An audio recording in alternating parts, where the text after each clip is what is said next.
सबसे पहले तो डाउट ही टेकअप करने हैं आपके। तो लेट्स बिगिन विद गेम 1। और इंस्पाइट के आपको फ्राइडे सैटरडे तक ही डाउट देने थे मुझको, बट आपने से सिर्फ 2-3 बच्चों ने डाउट दिया है।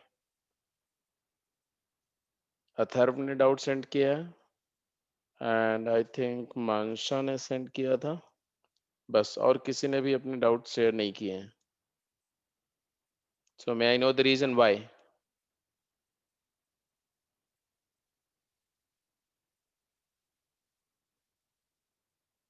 फटाफट बोलते रहो, क्योंकि इस तरह से तो काम नहीं चलेगा ना।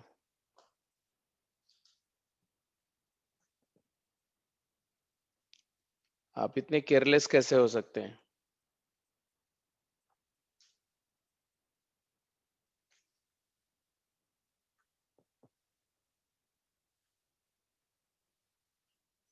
अरे बोलो भाई, फटाफट बोलो।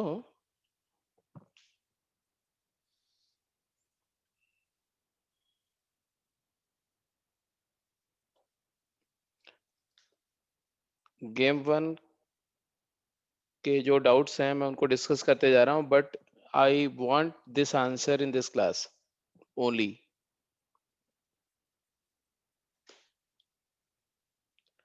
तो गेम 1 का जो 6th क्वेश्चन का B, 11th B, 12th B and 12th B का थर्ड पार्ट एंड क्वेश्चन 19। तो ये क्वेश्चन क्या डाउट है एक बार फटाफट देख लो, जिसका भी डाउट है। 6th question, 3 dice are thrown, find the number of ways of getting different number on all of them, same number on all of them।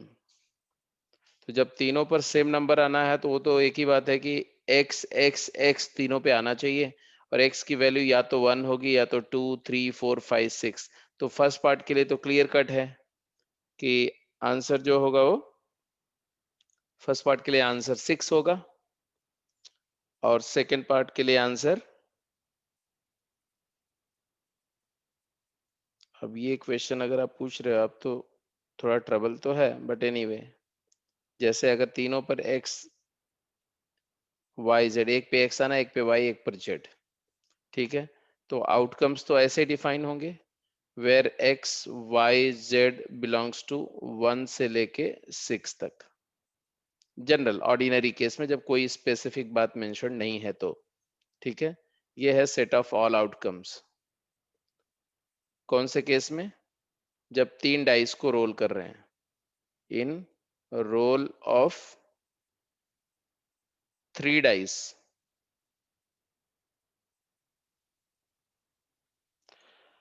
Once I define the outcome for the roll of 3 dice, the next step is number of total outcome कितने होंगे। तो x की total choices 6, y की भी 6, z की भी 6, and है क्योंकि तीनों डाइस पे कुछ ना कुछ तो आएगा, तो मल्टीप्लाई, तो 6 क्यूब दैट इज 216। ये सब बातें मैं डिस्कस कर चुका हूँ क्लास के अंदर में। इसके बाद बात आती है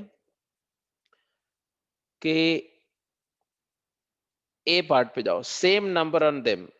तो इन ए पार्ट हमारा क्या है, हम we are looking for number of x comma y comma z with a condition that x equal to y equal to z। तो ऐसे केस में x के लिए कितनी चॉइस है? x के लिए 6 चॉइस है, और y के लिए एक चॉइस है, और z के लिए एक चॉइस है। क्यों?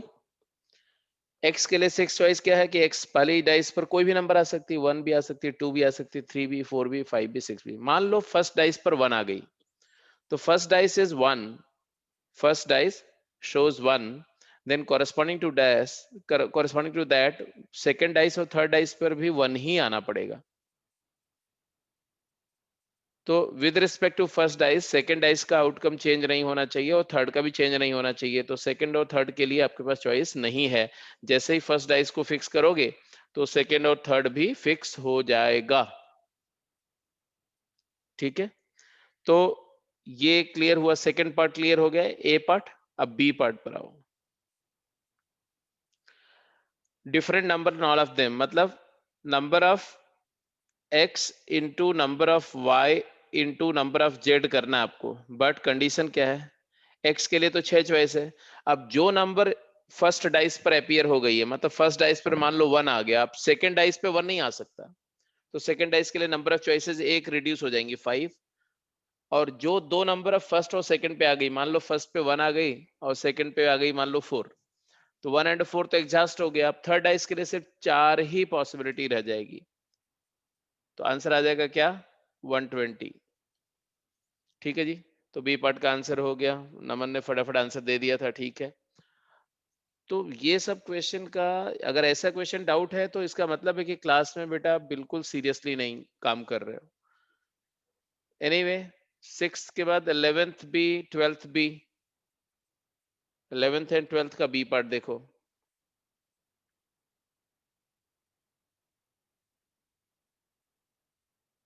ये देखो 11th क्वेश्चन में दिया B part, how many integers between 1 and 5 6 7 are there which are divisible by either 3 और 5। भाई ये एपी से भी कर सकते हो, इसके लिए कितने सारे वेज हैं आपको करने के, principle of inclusion exclusion set में भी कर चुके हो इसको।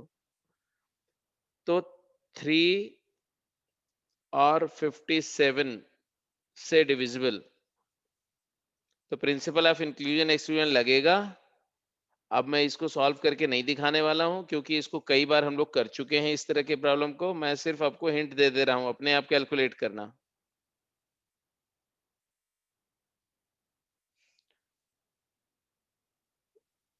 अगर ए एक सेट है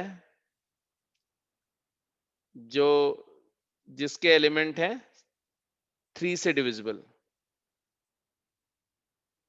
और बी एक सेट है जिसके एलिमेंट है 5 से डिविजिबल,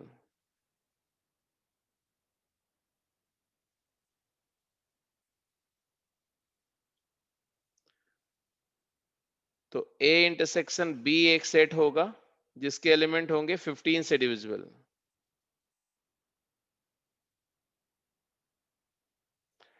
अब हमें चाहिए number of A union B, और ये होगा number of A plus number of B minus number of A intersection B, यही होगा। अब ये कैसे कैलकुलेट करेंगे, तो ए से डिविजिबल कितने होंगे, नंबर ऑफ ए क्या होगा, तो आपको बताना है कि 1 से 567 के बीच कितनी नंबर है जो 3 से डिविजिबल है, तो 567 ये सब आपको पता है, डिवाइड बाई 3 का इंटीजर पार्ट याद है कि नहीं। फर्स्ट एन नेचुरल नंबर में कितनी नंबर है जो किसी नंबर 3 से डिविजिबल है, ठीक है। और ऐसे बी के लिए करना है, तो ये तो कैलकुलेट कर लो कि कितना आएगा, 3 1 जा 3, 26 है, तो 3 8 जा 24, 189। तो ऐसे ही अगर जाओगे भाई 189 प्लस 5 से कितने डिविजिबल है, तो 5 से डिवाइड करके नंबर ऑफ बी कैलकुलेट करना, तो यहाँ 5 कर देना, तो आ जाएगा 1 1 3, केवल इंटीजर पार्ट लेना आपको। माइनस 15 से डिविजिबल है, तो 15 से कितने होंगे वो भी कैलकुलेट कर लो।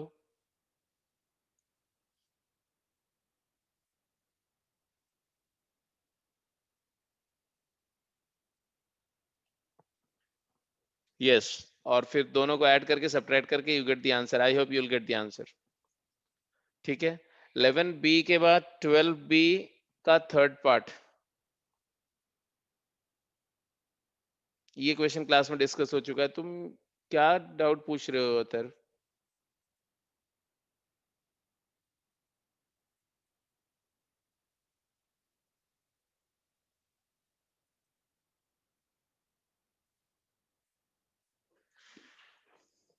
ये एन क्यू माइनस एन को फैक्टर करो, बात अपने आप खत्म हो जाएगी, N minus one into N plus one,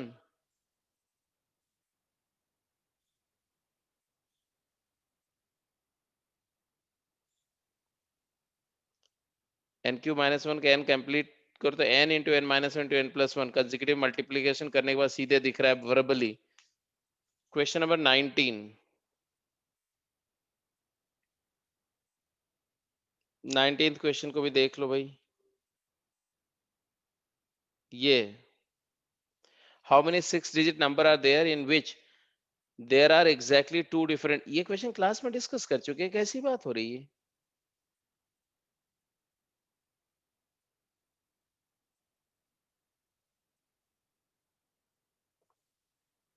game one में कुछ भी ऐसा नहीं है जो डिस्कस करने लायक है जी। I think I should pass on to game two. Game two पे जाओ।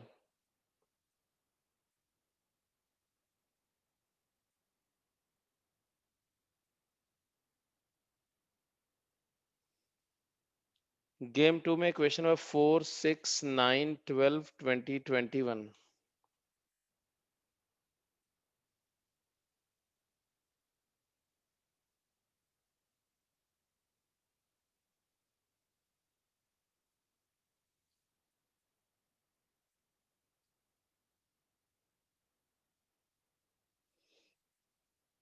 हाँ जी। 4 नथिंग डूइंग, क्लास में डिस्कस हो चुका है। 6 क्लास में डिस्कस हो चुका है। 9 भी क्लास में डिस्कस हो चुका है। How many words can be formed out of the letters of the word article so that the vowels occupy the even places? दूसरा है ये दोनों क्लास में डिस्कस हो चुके हैं और दोनों एक ही क्वेश्चन है बेसिकली। आर्टिकल बोलो ब्रिस्टॉल बोलो, उससे कोई फर्क नहीं पड़ेगा। 7 लेटर्स के वर्ड हैं, सारे लेटर्स डिफरेंट हैं। 2 वॉवेल इधर भी हैं और यहाँ पर, अच्छा यहाँ 3 वॉवेल हैं, यहाँ 2 वॉवेल हैं, बट क्या फर्क पड़ता है, कॉन्सेप्ट तो वही रहेगा। फिर भी आप पूछ लिए हो तो मैं इसको बता देता हूँ, आंसर बता देता हूँ।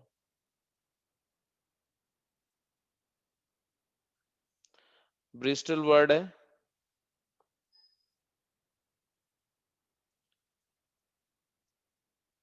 तो इसमें टोटल कितने लेटर्स हैं? 7। ऐसे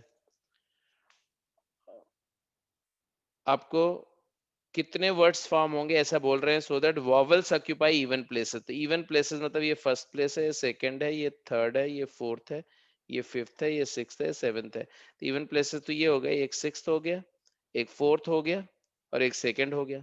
ये 3 प्लेसेस पे वॉवल होने चाहिए। वॉवल हमारे पास कितने हैं? 2 हैं, आई एन ओ। तो ये 3 में से 2 प्लेसेस पर वॉवल अरेंज करने 3p2, और रिमेनिंग जो 5 प्लेसेस हैं उसमें कॉन्सोनेंट अरेंज होंगे 5 फैक्ट, कॉन्सोनेंट एंड वॉवेल जो वॉवेल तो है नहीं, कॉन्सोनेंट है 5 फैक्टोरियल।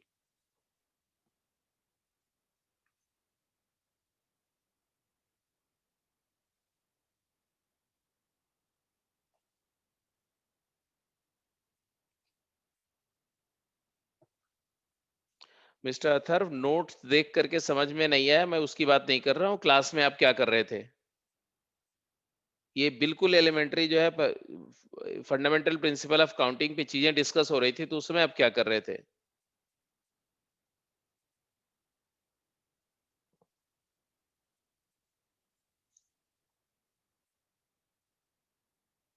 अब आ जाओ बेटा। फोर्थ हो गया, नाइन्थ हो गया। नाइन्थ के बाद में क्वेश्चन था 12th इन्होंने पूछा है। 12th से पहले अस्मिता ने बोला, अच्छा क्वेश्चन 19 एंड 5, फिफ्थ का फर्स्ट पार्ट।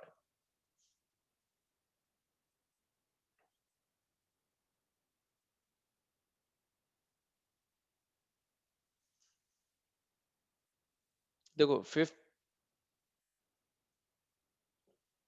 अस्मिता फिफ्थ क्वेश्चन का फर्स्ट पार्ट हमने क्लास में डिस्कस नहीं किया। ये तुम लोग को हो क्या गया है भाई, कर क्या रहे हो तो आप लोग?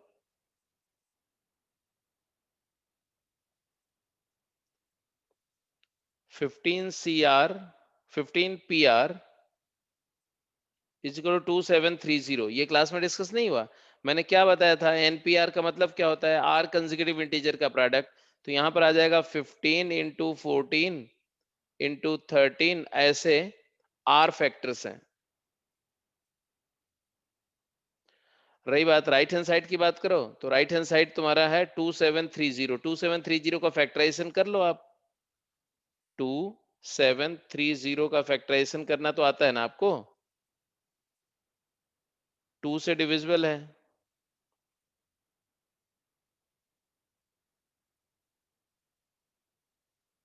फाइव से डिविजिबल है।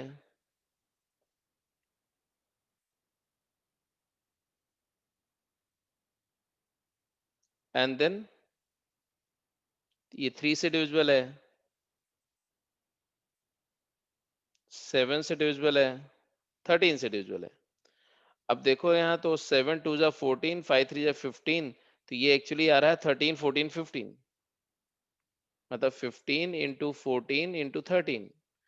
तो यहाँ 15 से लेके रिड्यूसिंग इंटीजर्स हैं r, और राइट हैंड साइड में 15 से रिड्यूसिंग इंटीजर है 3, तो ऑब्वियसली r इक्वल टू 3।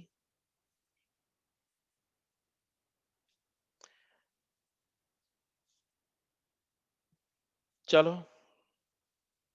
आगे चलते हैं। नेक्स्ट जो डाउट पूछा गया है क्वेश्चन नंबर 12 का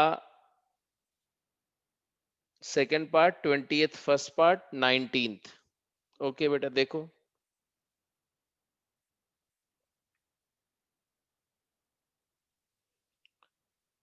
पहले तो 12th क्वेश्चन का सेकेंड पार्ट क्या है। तो 12th ए का सेकेंड पार्ट है या बी का सेकेंड पार्ट है, आई डोंट नो, मेंशन नहीं किया गया है। Find the number of odd numbers formed containing 5। ये क्वेश्चन मैं डिस्कस कर चुका हूं क्लास में।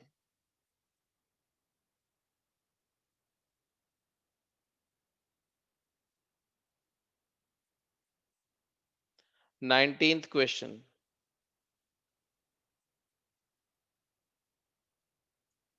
अथर्व इसको आप अलग से पूछिए मेरे से। Question number 19।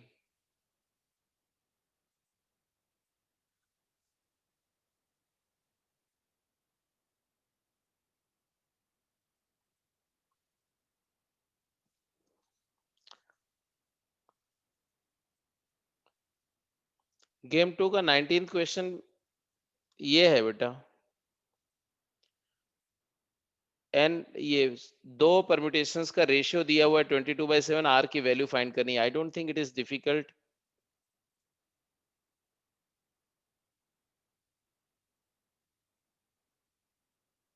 क्या करोगे?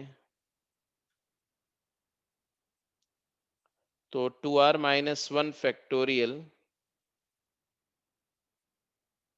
Divided by 2r - 1 minus R factorial, तो r - 1 factorial upon 2r+1 factorial divided by r - 1 factorial. It is given as 22/7. अब हमें r की वैल्यू चाहिए, तो ये तो सिंपल सिंप्लीफिकेशन है। 2r - 1 इसमें फैक्टर है, तो आ जाएगा, और ये r - 1, अब इससे सिंपल क्या हो सकता है?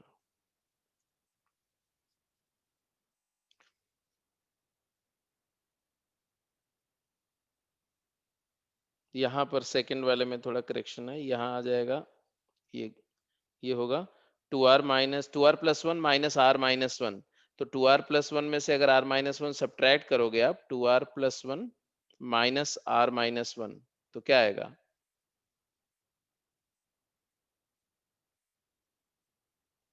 r+2, तो यहाँ r+2 फैक्टोरियल होगा। अब सिंप्लीफाई करो तो देखो क्या आ रहा है, ये r+2 ऊपर ले जाओगे, r+2 factorial upon r-1 factorial, तो वहां से आएगा r+2 into r+1 into r and divided by 2r - 1 factorial numerator में है, और डिनोमिनेटर में 2r+1 फैक्टोरियल है, तो 2r+1 into 2r, that's it, it is equal to 22/7। अब इसको सॉल्व कर लो।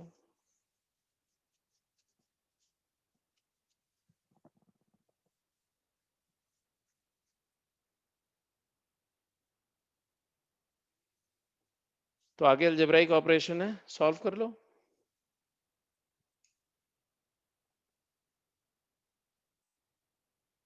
क्यूबिक बना लो, एक रूट हिट एंड ट्रायल से जज हो जाएगा, फैक्टर करके आंसर आ जाएगा। इसके अलावा क्वेश्चन नंबर था 20 का फर्स्ट पार्ट एंड 21।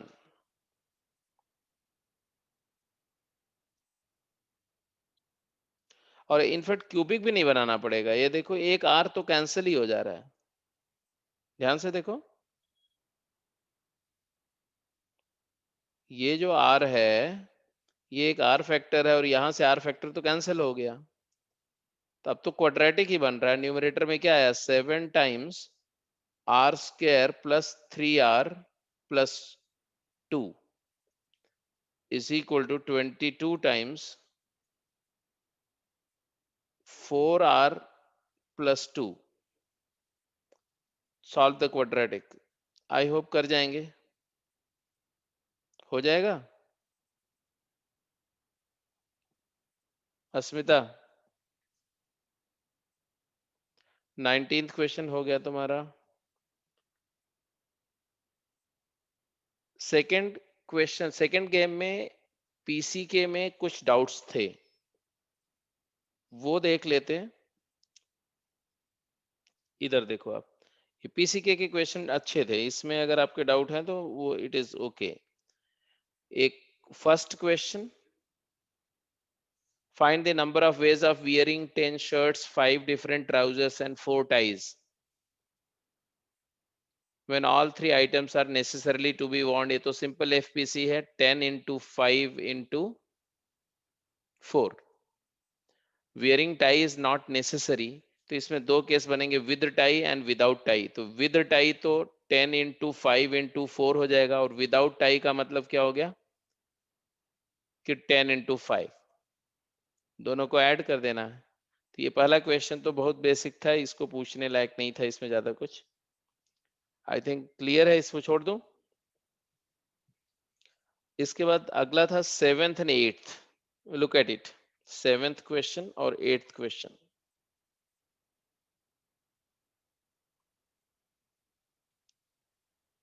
तो 7th क्वेश्चन क्या है, देखिए ये, और ये 8th, सॉरी ये 7th है और ये 8th है, ये दोनों आपने पूछना था।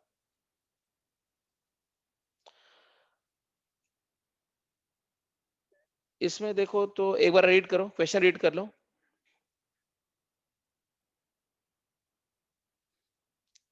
7th क्वेश्चन अच्छा क्वेश्चन था, 8th तो सिंपल ही था।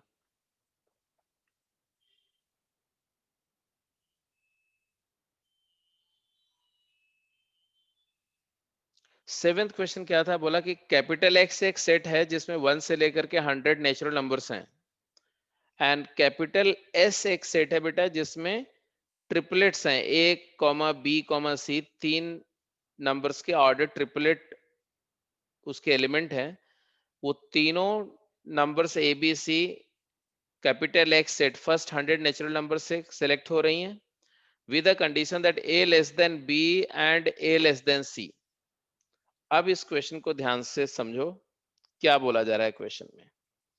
क्वेश्चन बोल रहे हैं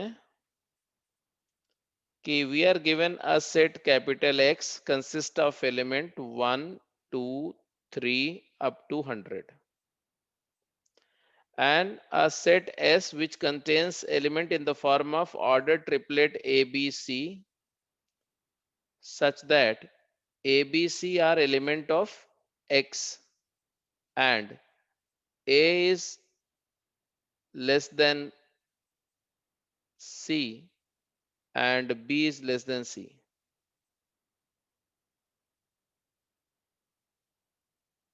चेक इट आउट, यही बोला गया कि कुछ और।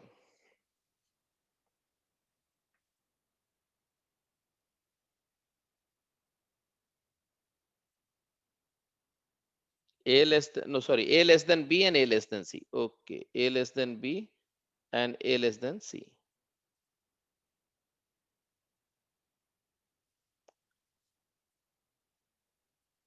तो इसको थोड़ा सा,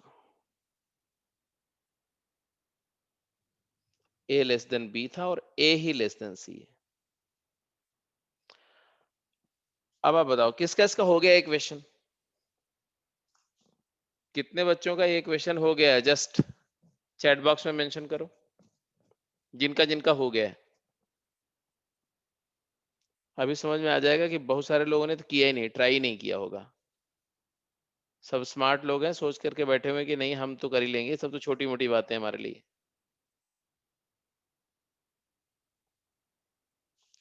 नमन तुम्हारा हो गया? दीक्षांत, आर्यन, मेघना,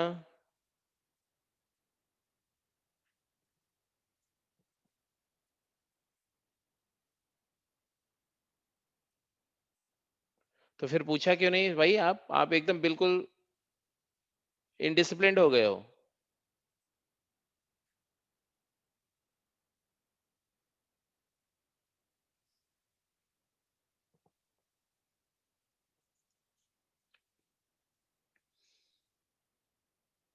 अब सबसे पहले तो ये देखो कि a less than B, a less than C, मतलब a सबसे लीस्ट नंबर है, ये तो पक्का है। b और c में चॉइस है। b जो है c से बड़ा भी हो सकता है, b c के इक्वल भी हो सकता है।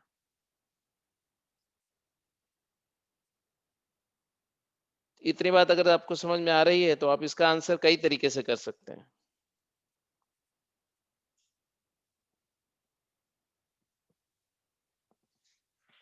कैसे करेंगे? एक तो तरीका एग्जॉस्टिव तरीका है।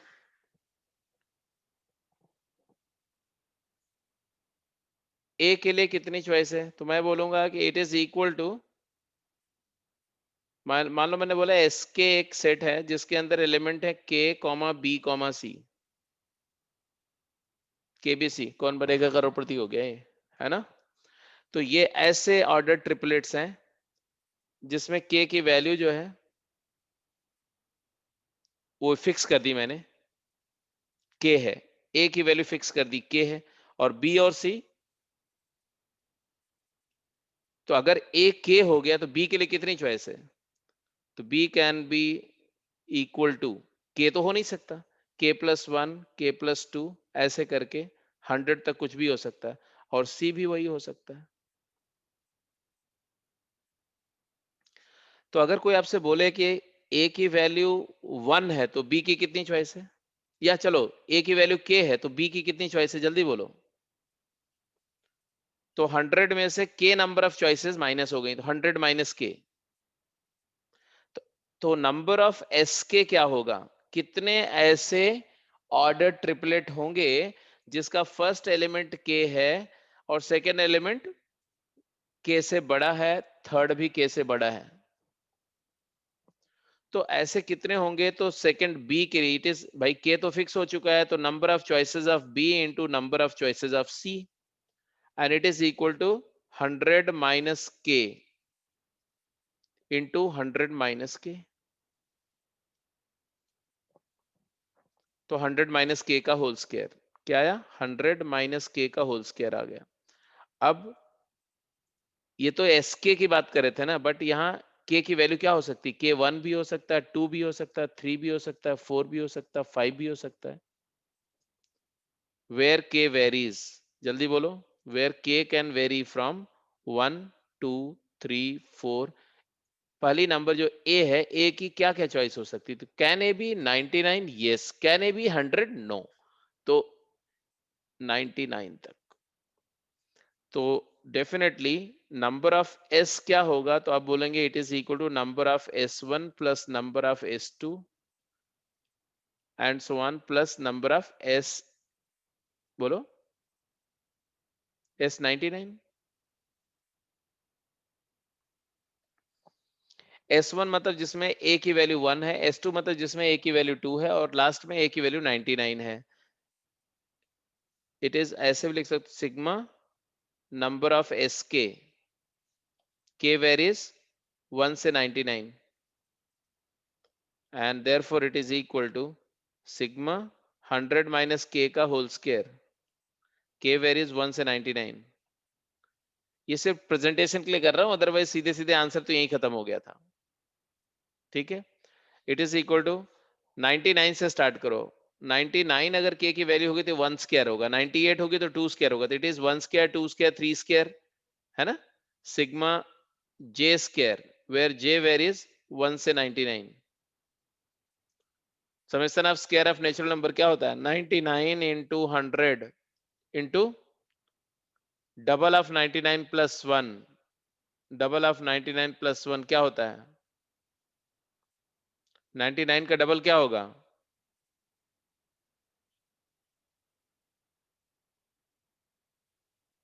199 हो जाएगा ये। 99 का डबल करोगे तो आएगा 198, और उसमें एक ऐड करोगे and divide by 6 and you got the answer. समझ में आई बात की नहीं? इसको किसी कोई बच्चा कोई डिफरेंट मेथड से कर सकता है? यहां पर तो मैंने सिर्फ fundamental principle of counting use किया।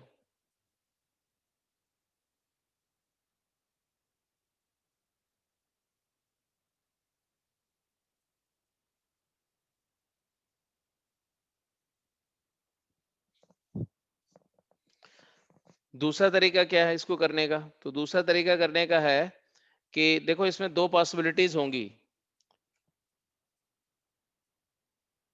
ए less than B less than C, एक पॉसिबिलिटी ऐसी होगी। एक पॉसिबिलिटी होगी A less then,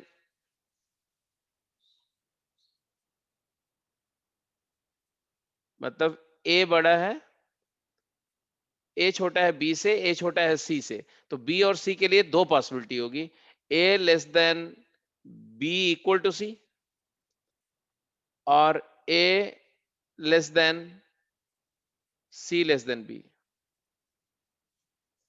are you getting my point? क्योंकि जब उन्होंने बोला ए लीस्ट है तो पहला नंबर तो स्मॉलेस्ट हो जाएगा। अब जो दूसरी दो डिजिट हैं बी एंड सी, बी और सी के लिए आपके पास तीन चॉइस है। बी और सी इक्वल है, बी छोटा है सी बड़ा है, बी बड़ा है सी छोटा है।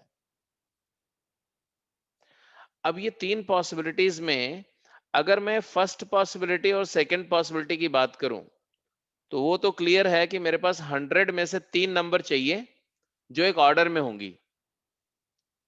तो 100 में से तीन नंबर सेलेक्ट कर लो, 100 C3, और उनको अरेंज करने का एक ही तरीका है कि सबसे छोटा फिर उससे बड़ा फिर उससे बड़ा।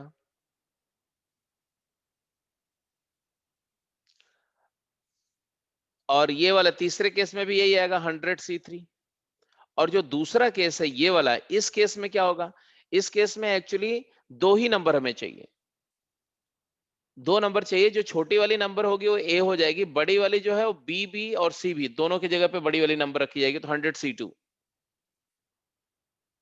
तो टोटल आंसर जो आएगा वो 2 टाइम्स 100 C3 प्लस 100 C2। आप दोनों से कैलकुलेट करना, आपको सेम नंबर मिलेगी। ये मेथड से जाएंगे तो भी वही आएगा, इसको सिंप्लीफाई करके करेंगे तो भी वही आएगा। ये मेथड 2 है।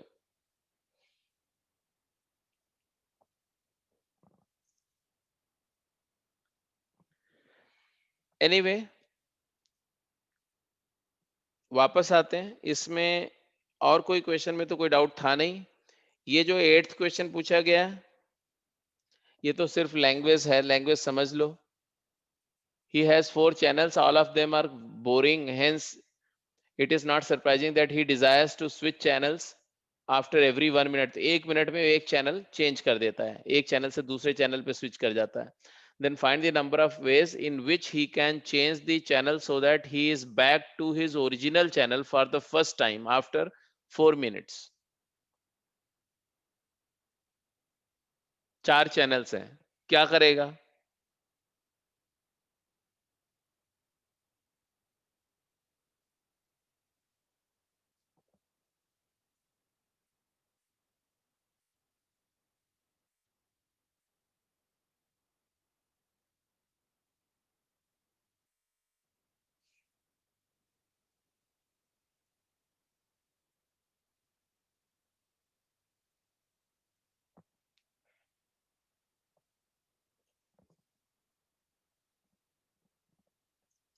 बताओ भाई, इसमें सबको समझ में आ गया था? कितने लोग का हो गया था ये 8th?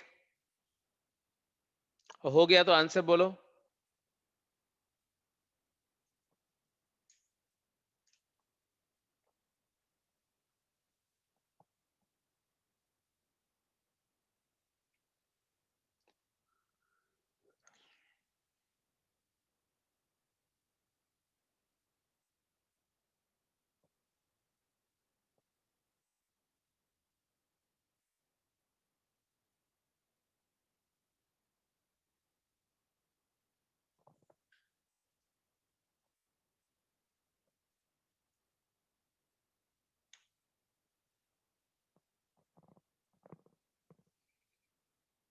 भाई वो स्विच कर रहा है तो फर्स्ट से सेकंड पे जाए, सेकंड से थर्ड पे जाए, थर्ड से फोर्थ पे जाए, फर्स्ट से थर्ड पे जाए, फर्स्ट से फोर्थ पे जाए, सेकंड से फोर्थ पे जाए, यही सब करेगा ना वो।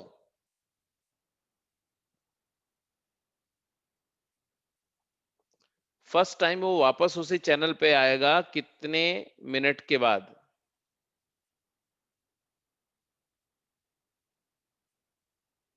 बराबर ये बोलो कि find the number of ways in which he can change the channel so that he is back to his original channel for the first time after 4 minutes.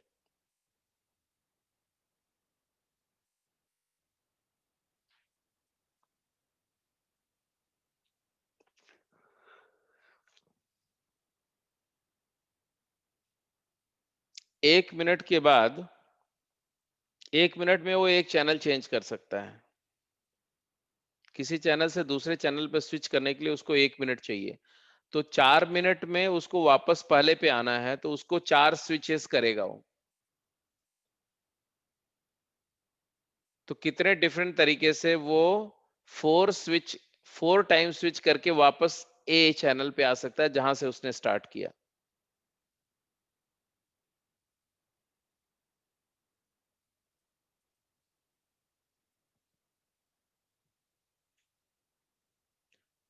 जल्दी सोचो, फटाफट, टाइम मत किल करो। और अगर आपने अभी तक नहीं सोचा तो फिर क्या, फिर क्या कर रहे थे अभी तक, आप ये बता दिए मुझे।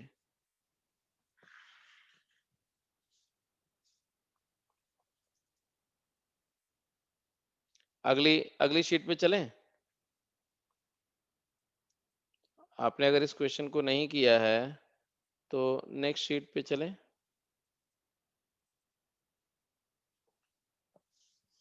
क्योंकि इसमें तो कोई ऐसा नहीं है बहुत बड़ा दिमाग लगाना है।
भाई आंसर सबका आया, किसी का आया कि नहीं आया? चलो देखो, नहीं आया तो बेटा देखो, एक बात सिंपल मैं अब बाय ऑब्जर्वेशन बोल रहा हूँ कि आप लोग एफर्ट एफर्ट नहीं दे रहे हो और बहुत कैजुअली ले रहे हो। इसमें मैं I am going to just call a PTM क्योंकि ऐसे आप लोग तो बहुत ही खराब कर देंगे। ये 4 चैनल है, ए बी सी डी, ये 4 चैनल है, ठीक है। और वो चारों में से कोई एक चैनल, कोई पर्टिकुलर चैनल देख रहा है वो, मान लो सपोज करो ए देख रहा है, फर्स्ट प्लेस पे ए देख रहा है, right now he is at A, और एंड पे भी उसको ए पे ही आना है, ए टू ए आना है उसको, ए से स्टार्ट करके वापस ए पे आना है। बट मुझे आइडिया नहीं चाहिए बेटा, मुझे आंसर चाहिए। पहले आप आंसर करोगे, उसके बाद में फिर अपने आर्ग्यूमेंट दोगे कि क्या है। अब रह गया कि इसके बीच में 3 चैनल है, बी सी डी। ये बी सी डी को अरेंज करना है, तो 3 बातें होंगी। एक तो तरीका, पहला केस होगा कि जब वो तीनों सारे चैनल इंटरमीडिएट ए से ए में आने के बीच में जो 3 चैनल्स हैं वो सारे डिफरेंट हैं। अगर ये तीनों डिफरेंट हैं तो 3 चैनल्स बी सी डी को ए और ए के बीच में कितने वे से अरेंज कर सकते हैं, क्योंकि देखो एक स्विच है, फिर दूसरा स्विच है, फिर तीसरा स्विच है, और चौथा स्विच पे ए पे आ गया वो, तो 3 फैक्टोरियल वेज।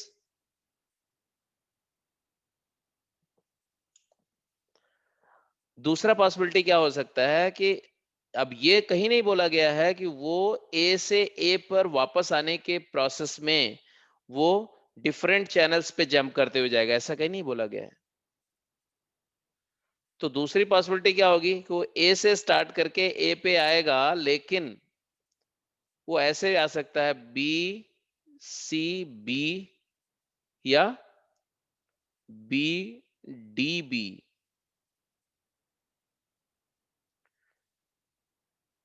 ठीक है। मतलब 2 चैनल सेम हो, और वो 2 कौन से सेम होंगे भाई? कौन से 2 सेम हो सकते हैं? तो सेकंड और फोर्थ। अरे ये पहला चैनल ए है, सेकंड बी है, थर्ड फोर्थ, और फिफ्थ पे वापस ए पे आएगा ना, 4 मिनट के बाद वापस आना उसको उस पे। तो सेकंड और फोर्थ सेम होंगे। अब सेकंड फोर्थ के लिए मेरे पास में कितनी चॉइसेस हैं? 3 चॉइसेस हैं। और उसके कॉरस्पॉन्डिंग मान लो सेकंड और फोर्थ को मैंने बी रखा, तो मिडिल वाले चैनल के लिए 2 चॉइस है, तो 3 इंटू 2 6 चॉइसेस हैं। I hope you get it. जैसे कि B C B B D B है, ऐसे C B C and C D C है, ऐसे ही D B D and D C D है। मैं सारा बना के ही दिखा दिया। अब तो समझ में आ गया कि अभी भी नहीं समझ में आया? कितने केसेस हैं टोटल? तो 3 फैक्टोरियल प्लस 3 इंटू 2, मतलब है 12 केसेस है, 12 वेज है। तो परमुटेशन कॉम्बिनेशन में आप देखो बहुत एलिमेंट्री प्रॉब्लम थी, लेकिन इसमें भी आपको सोचना था, अकल लगाना था। और आप लोग क्या कर रहे हो? आप लोग बैठ के आराम कर रहे हो। जो बच्चे हैं थोड़ा एफर्ट करें, बेशक जो बच्चे थोड़ा मतलब आराम से कर रहे हैं, बहुत फास्ट नहीं कर रहे हैं, बट कम से कम सिंसियर हैं, ट्राई कर रहे हैं, वो क्वेश्चन पूछ रहे हैं, आप लोग को कोई कंसर्न ही नहीं है, सब नशे में हो गए हो। सेकेंड गेम हो गई जी, थर्ड गेम पे चलो। गेम 3 की बात करते हैं। गेम 3 में क्या है देख लो जी। डाउट जो पूछा गया मैं उस पे जा रहा हूँ, इसके अलावा जिसने नहीं पूछा है उसका अपना अपना fourth B 9 10 13 A and B. Fourth से स्टार्ट करो। फोर्थ क्वेश्चन का B part, find the number of ways in which 3 friends can stay in 2 hotels. 3 friends हैं और 2 होटल्स में रुकना है, कोई कंडीशन नहीं है, तीनों फ्रेंड को रुकना है। तो हर एक फ्रेंड के पास 2 चॉइसेस हैं, या तो फर्स्ट होटल में रुकेगा या तो सेकंड में रुकेगा। फ्रेंड्स टोटल 3 है, तो पहले फ्रेंड के लिए 2 चॉइस है, दूसरे के लिए भी 2 चॉइस है, तीसरे के लिए भी 2 चॉइस है। आंसर आ गया 8 वेज। ये पहला पार्ट था फोर्थ का। और फोर्थ का जब बी पार्ट की बात करोगे, 3 friends can stay in 2 hotels when a hotel cannot accommodate more than 1 friend। अब क्या होगा? अब यहाँ क्लियर सी बात है कि एक फ्रेंड तुम्हारे साथ घर जाएगा तुम्हारे, क्योंकि 2 से ज्यादा फ्रेंड को अकोमोडेट नहीं कर सकते। तो अब क्या करेंगे जी? कैसे करेंगे? तो पहले होटल, अब यहाँ होटल एक्यूपाई होंगे दोनों, फ्रेंड एक। अब फ्रेंड पे मल्टीप्लिकेशन रूल नहीं लगेगा। आप क्या बोलेंगे? First hotel can be assigned 3 ways and second hotel can be assigned in 2 ways। 3 friend हैं तो तीनों में से फर्स्ट होटल में किसी भी एक फ्रेंड को रुका दो, तो या तो पहले को, या तो दूसरे को, या तो तीसरे को। और उसके कॉरेस्पॉन्डिंग अगर फर्स्ट पहले फ्रेंड को आपने प्लेस किया, तो सेकंड के लिए 2 चॉइसेस रह गई, और एक बच जाएगा, वो तुम्हारे साथ जाएगा। 3 into 2 6 ways। तो यहाँ बात ये थी कि मल्टीप्लिकेशन रूल तो लगना था, लेकिन सिचुएशन चेंज होनी थी। एक केस में फ्रेंड्स के ऊपर में लगेगा, दूसरे केस में होटल्स के ऊपर लगेगा। पहले केस में जब मैंने कैलकुलेट किया तो वहां पर तीनों फ्रेंड्स को स्टे कराना था। होटल्स, दोनों होटल्स में आप फ्रेंड्स को रुकवाओ ये जरूरी नहीं था, इसलिए होटल्स पे नहीं लगा, फ्रेंड्स पे लगा, क्योंकि तीनों फ्रेंड्स को स्टे कराना कंपलसरी था। हो ये भी ये पॉसिबिलिटी थी कि तीनों के तीनों फ्रेंड एक ही होटल में रुक जाएं और दूसरा होटल एम्प्टी रहे, उसमें किसी भी मेंबर को आपने नहीं प्लेस किया, इसलिए वहां पर होटल्स पे हमने मल्टीप्लिकेशन रूल नहीं लगाया, फ्रेंड्स के कॉरेस्पॉन्डिंग लगाया। अब इस केस में होटल्स, दोनों होटल्स को यूज करना कंपल्सन हो गया,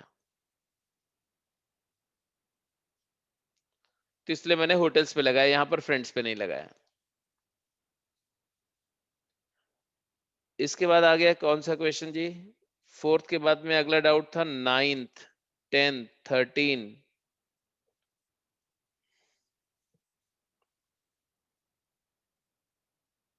फिफ्थ क्वेश्चन सबका हो गया?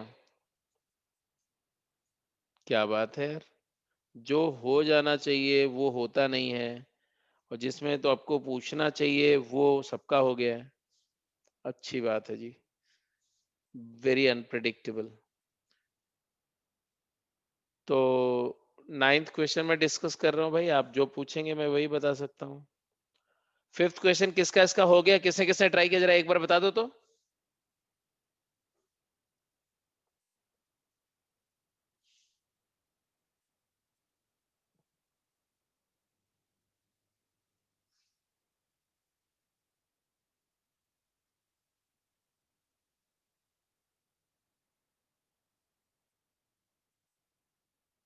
एक्स की वैल्यू 0 से 1 के बीच में है, एक्स पी बाई क्यू है, पी और क्यू इस सेट में फॉर्म हो रहे हैं, तो सबसे पहली बात तो ये है कि पी की वैल्यू छोटी होगी, क्यू की बड़ी होगी। Q is always greater than P.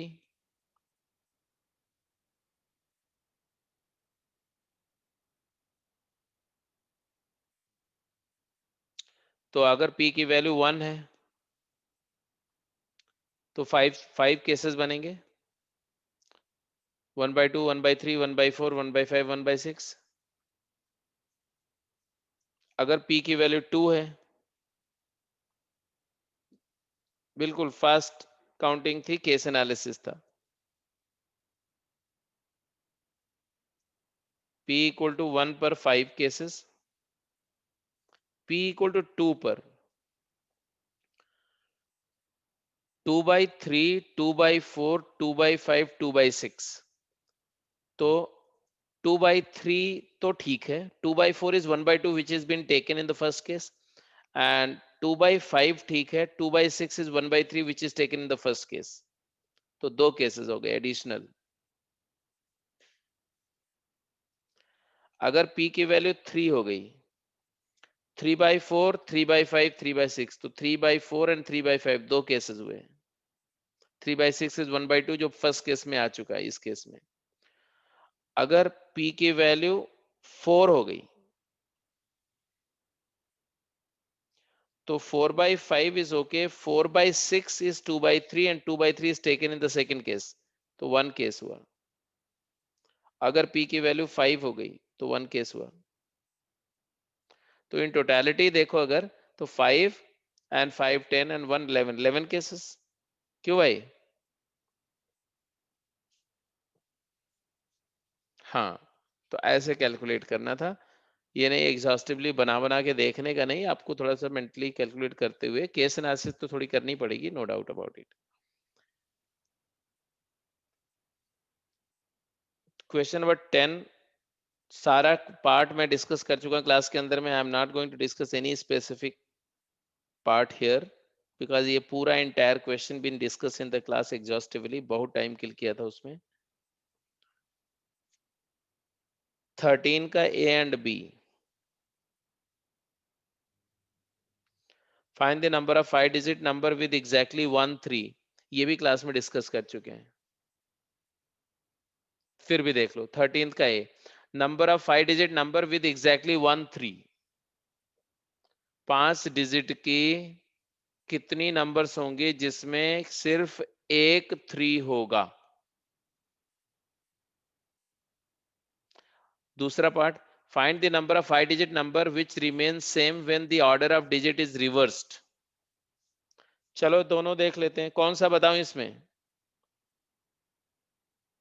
Fifth का ए और बी में बताओ भाई, क्या दोनों बताना पड़ेगा?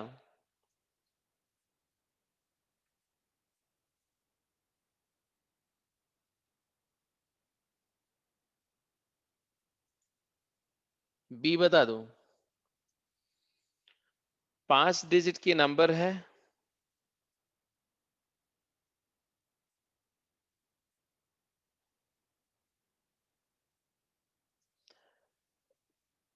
अगर उसका रिवर्स करने पर नंबर सेम रहती है, डिजिट का ऑर्डर रिवर्स करने पर, तो ऐसा होगा यहां अगर ए है तो यहां भी ए होना चाहिए, यहां अगर कोई डिजिट बी है तो यहां भी बी होना चाहिए, और यहां पर सी है।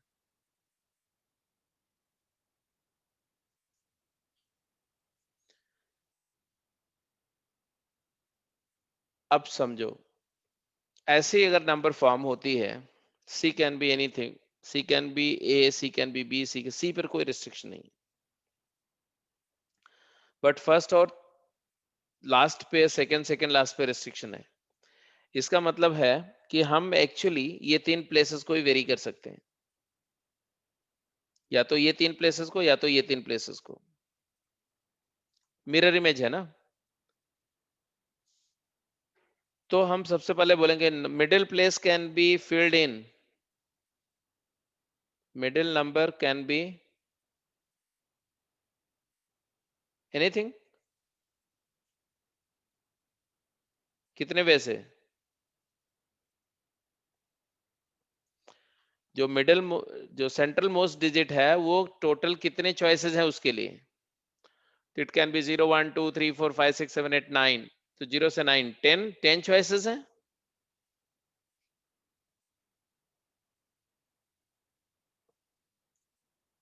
हाँ या ना? सेंट्रल डिजिट के लिए टोटल कितनी चॉइसेस हैं? 10 है। अब बात आती है कि चलो जी सेंट्रल जो भी फिल करना था हमने फिल कर दिया, अब ये दोनों केसेस के लिए क्या चॉइसेस हैं? तो बिकॉज ये बोल रहे हैं 5 डिजिट की नंबर, तो ए पे रेस्ट्रिक्शन है, ए के लिए तो 9 चॉइसेस हैं और बी के लिए 10 चॉइसेस हैं। ए जो यहाँ इधर के लिए कोई चॉइस होगी नहीं, तो आंसर आंसर आएगा therefore number of numbers formed 9 for the first place और लास्ट प्लेस। फर्स्ट और लास्ट तो सेम ही रहेगा ना, तो फर्स्ट और लास्ट प्लेस के लिए 9 चॉइसेस हैं, सेकंड और सेकंड लास्ट प्लेस के लिए 10 चॉइसेस हैं, और थर्ड के लिए 10 चॉइसेस हैं। आंसर क्या आएगा? 900।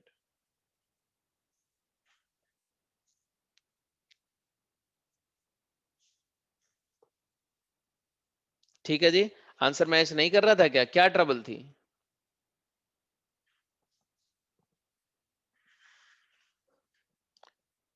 आगे चलो, अगले क्वेश्चन पे चलो। इसके अलावा पीसीके का 136 पूछा था आपने, फर्स्ट थर्ड एंड सिक्स्थ, वो भी देख लो बेटा।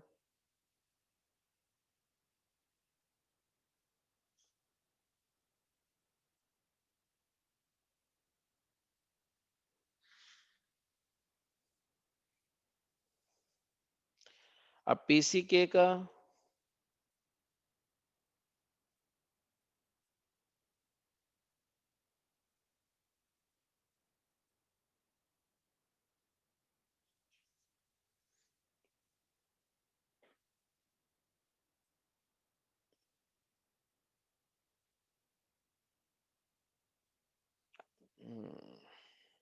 क्या दिक्कत था जी?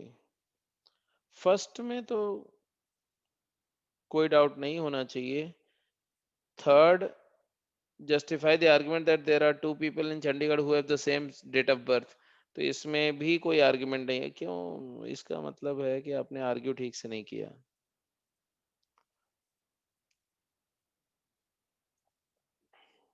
देखो, ध्यान से देखो, डेट ऑफ बर्थ की जब बात करते हो ना तो क्या आता है? जैसे अगर बोलते हो 0509 एंड कुछ भी 1998, मान लो ऐसा कोई डेट ऑफ बर्थ है, तो उसके लिए आपको क्या करनी होती है? ये डिजिट्स को फिल करना होता है।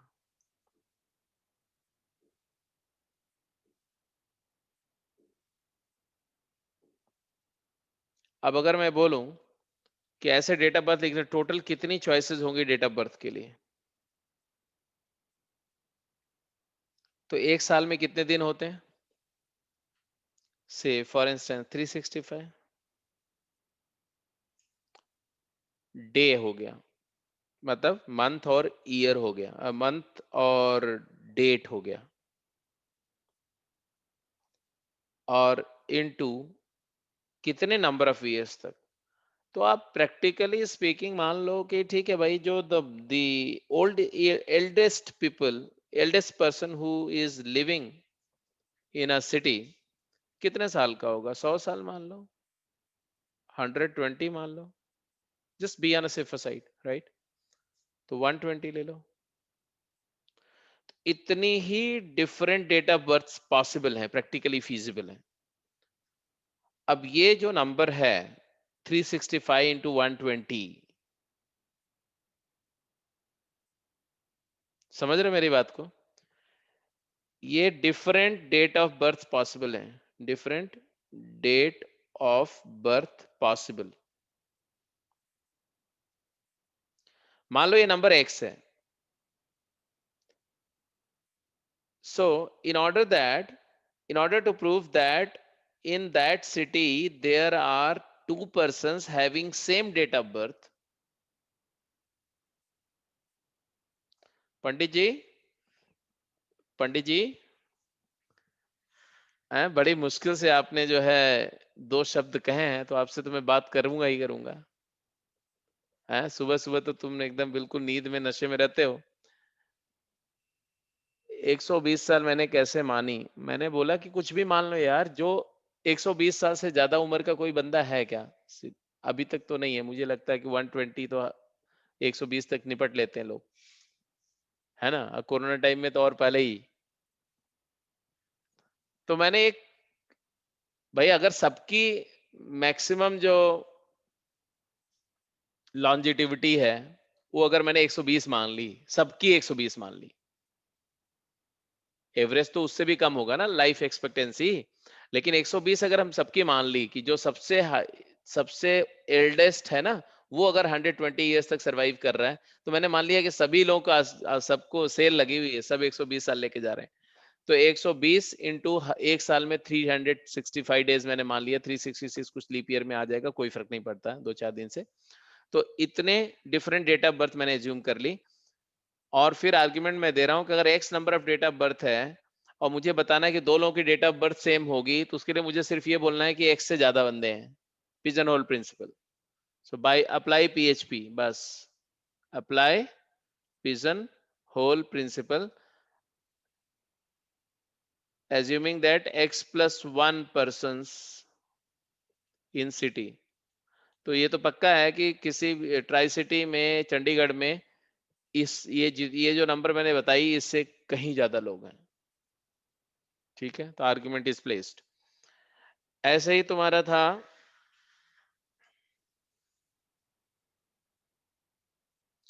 सिक्स्थ क्या है? सिक्स्थ भी, सिक्स्थ वाला थोड़ा सा इससे बेटर था क्वेश्चन, तो सिक्स्थ वाला भी देख लो। Show that out of 14 given integer, 2 of them can always be chosen such that their difference is divisible by 13। ठीक है जी, 14 इंटीजर कोई गिवन है, x1 x2 x3 ऐसे 14 इंटीजर गिवन है, ठीक है। और मैं ये बोल सकता हूं कि when xi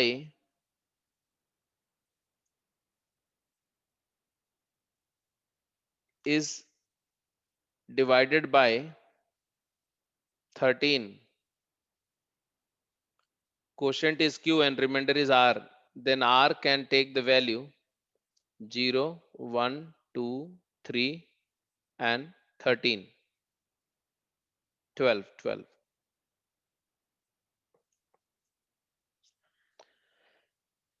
इसका मतलब है कि रिमाइंडर हैज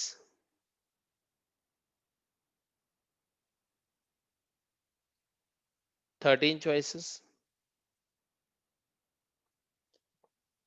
क्वेश्चन में एग्जैक्टली क्या बोला गया था, एक बार फिर से जरा देख लो क्वेश्चन में क्या बोला गया।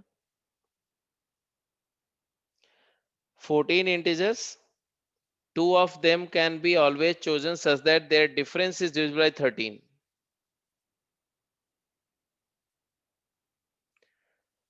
13 इंटीजर हैं, मतलब 13 पॉसिबल रिमाइंडर्स हैं और 14 इंटीजर हैं, तो एज्यूमिंग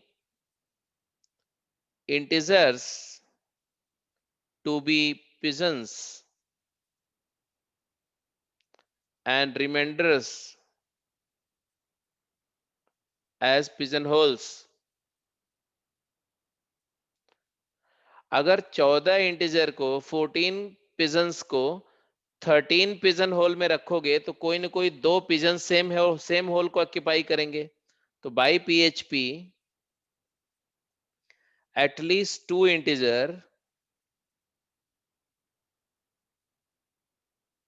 से X I and X J मान लो हैव सेम रिमाइंडर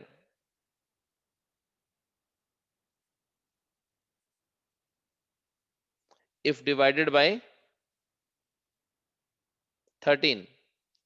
मतलब हमने माना कि एक्स आई जो है वो 13 क्यू प्लस आर होगा, तो एक्स जे जो होगा ये 13 क्यू डैश प्लस आर हो जाएगा।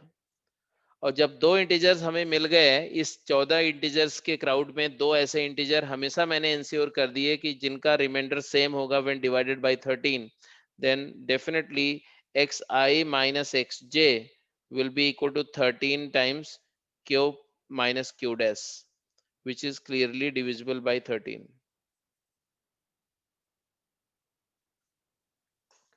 तो अगर आपके पास 14 रैंडमली आपने पूरे सेट ऑफ इंटीजर से कोई भी 14 इंटीजर सेलेक्ट किए, कोई भी, तो आपको हमेशा दो इंटीजर ऐसे मिलेंगे जिनका डिफरेंस 14 से डिविजिबल होगा। उसमें उस 14 के सेट में कम से कम दो इंटीजर हमेशा मिलेंगे जिनका डिफरेंस 14 से डिविजिबल होगा।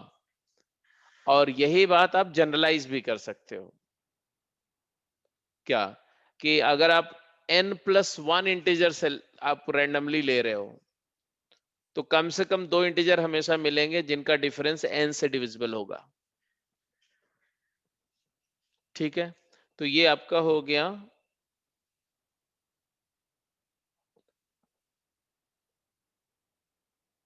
ये पार्ट भी हो गया जी। अब आ जाओ जी अगला गेम पे। ये क्वेश्चन फर्स्ट वाला सबका हो गया था कि नहीं, मतलब ट्राई किया था सबने कि नहीं फर्स्ट को?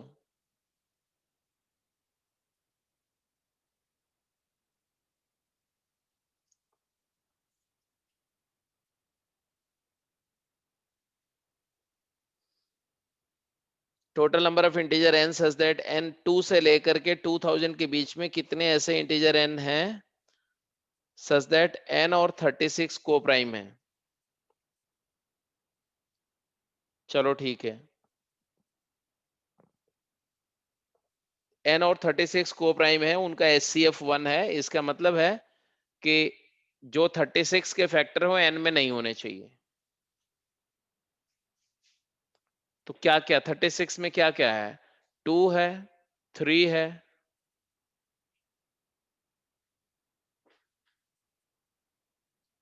36 इज 2 स्क्वायर इंटू 3 स्क्वायर। तो हमें 2 से 2000 के बीच में वो सारे नंबर्स चाहिए जिसमें which is neither divisible by 2 nor bye 3।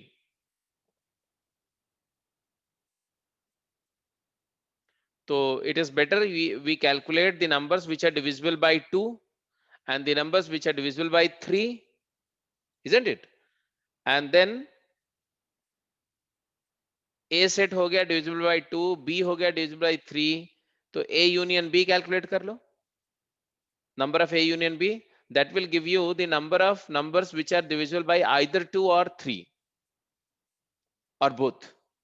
So you subtract from the total numbers, you subtract them and you will get the answer. तो मैंने आपको पूरा चीज बता दी, वर्बली बता दी, आप कैलकुलेट कर लेना। इसके बाद में ये तुम्हारा था गेम 3। अब आ जाओ गेम 4 पे।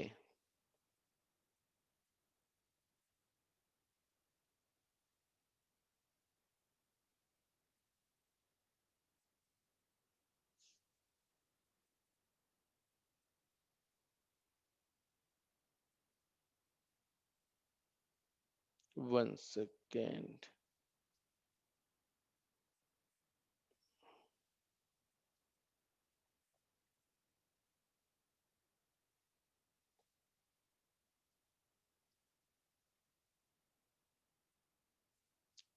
हाँ बेटा, गेम 4 पे बताओ क्या इश्यूज हैं।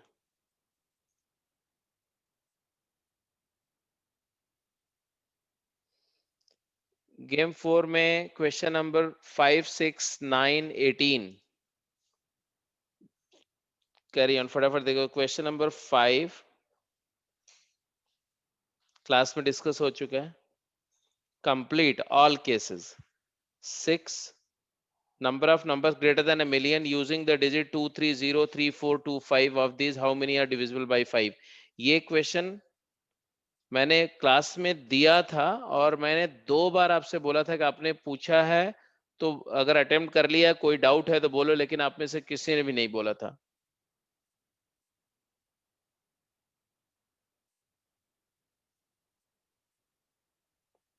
जबकि मैं जानता था ये अच्छा क्वेश्चन है, किसका मतलब है कि आपने अटेम्प्ट ही नहीं किया था।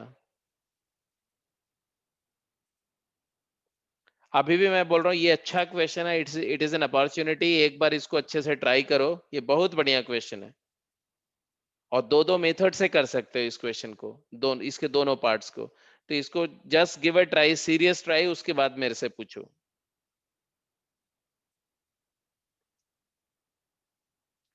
इसमें था ना,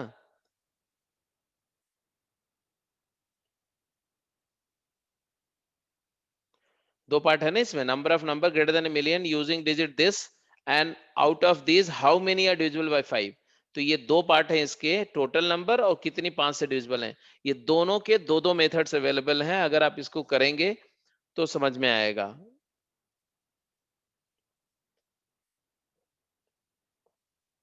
एंड देन 9, 18 और कौन सा क्वेश्चन था इसमें पूछा था, भी किसी बच्चे ने पूछा,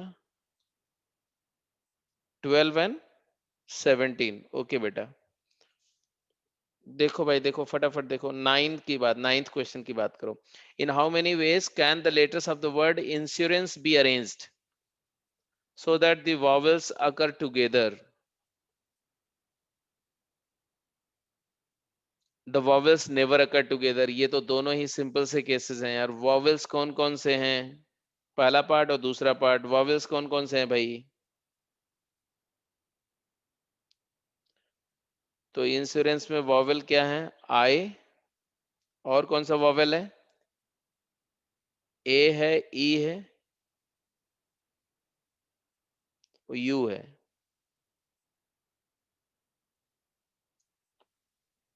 यही है। टोटल कितने लेटर्स हैं? अगर इनको एक साथ ले लिया, इनको एक बना दिया, वावल्स अकर टुगेदर, इसके अलावा कितने हो गए? तो टोटल लेटर्स थे 3 and 3 6 एंड 3 9, 9 में से 4 हटा दो, 5 लेटर और हैं।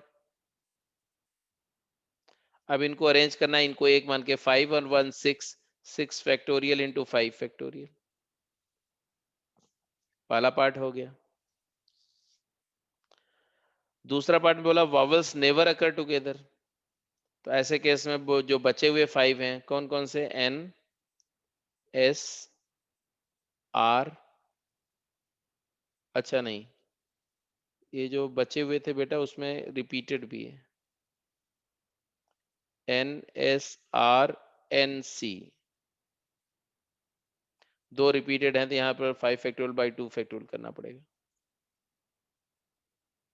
5 फैक्टोरियल बाई 2 फैक्टोरियल, तो पहले वाले पार्ट में make the correction because 2n were repeated and therefore you have to divide by 2 factorial. ये था ना 6 फैक्टोरियल जो लिखा, तो 6 फैक्टोरियल बाई 2 फैक्टोरियल बोलना पड़ेगा। एनीवे इस वाले पार्ट में एन, एस, आर, एन, सी की बात करो, इसको अरेंज करने के कितने वेज हैं? तो 6 factorial by, sorry 5 factorial by 2 factorial, 5 factorial by 2 factorial, और हर एक अरेंजमेंट में ये गैप आ जाएंगे ऐसे। कितने गैप हैं? 6। वो 6 गैप में 5 वॉवेल्स को प्लेस करने के कितने वेज हैं? 5 है कि 4? 4 वॉवेल्स को प्लेस करने के कितने वेज हैं? 6p4। ये आ गया तुम्हारा सेकंड पार्ट का आंसर। इसके बाद में आ जाओ 9th के बाद में क्वेश्चन था 12th एंड 17th। अस्मिता तुम्हारा 12th एंड 17th था बेटा? हाँ हाँ हाँ कर सकते हो, कॉम्प्लीमेंट्री मेथड से भी कर सकते हो, लेकिन कॉम्प्लीमेंट्री मेथड में इसका कॉम्प्लीमेंट्री निकालने में आपको पसीने नहीं आ जाएंगे। ये जो बी पार्ट है नमन, बी पार्ट का कॉम्प्लीमेंट्री सेट क्या होगा? हम्म, पार्ट बी का कॉम्प्लीमेंट्री सेट क्या होगा? अरे टोटल माइनस क्या? टोटल माइनस ए। कितने पैक लगाए हुए सुबह सुबह?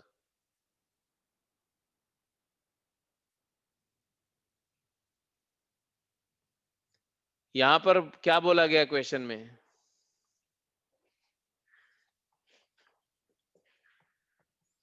वॉवल्स नेवर अकर टुगेदर, मतलब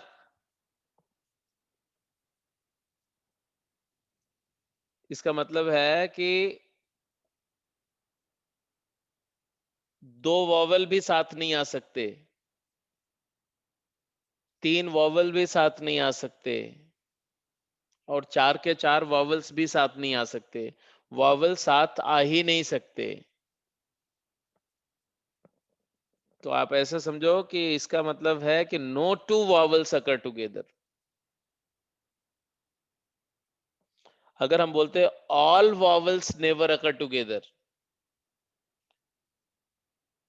all vowels never occur together, अगर ऐसा लिखा होता तब आप बोलते कि आप जो बोल रहे हो वो चलेगा। टोटल में से हम ऑल वॉवल्स टुगेदर का केस माइनस कर देते।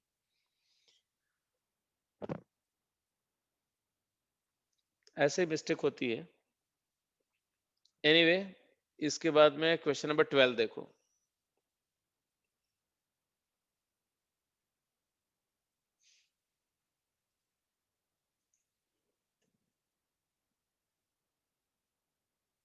number of